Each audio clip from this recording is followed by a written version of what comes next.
explain the difference between social CRM and what we think of as a typical CRM.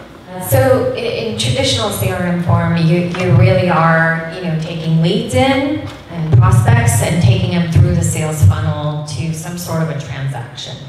And then your salespeople are really monitoring those customers and accounts, and maybe there's an upsell or cross-sell opportunity. But that's really where it stops in traditional form. With social CRM, you're really trying to get a conversation going. You're trying to get an engagement happening with your prospects before the transaction even occurs.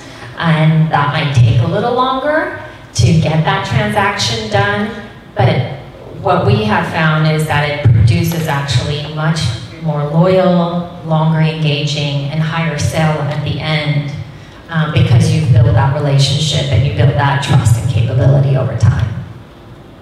Yeah, I'll chime in on that too. So for us, CRM is all about having an organization-wide customer engagement experience. So we want our service folks, we want our marketers, we want our sales, all to be connected and engaged with our customers.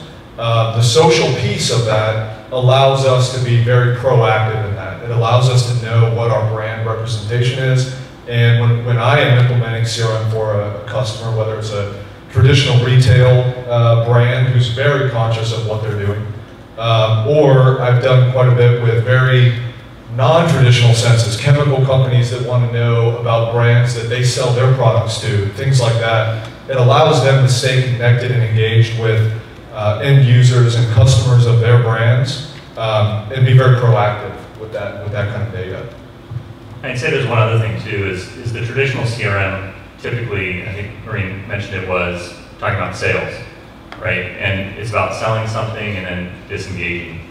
There's a next step, which is around customer engagement, as Greg mentioned, where you're marketing, you're filling the top of the funnel, you're qualifying those leads, you're going through active sales cycles, you're managing those sales cycles, you're closing that business, and after you close that business, you're going to service that customer.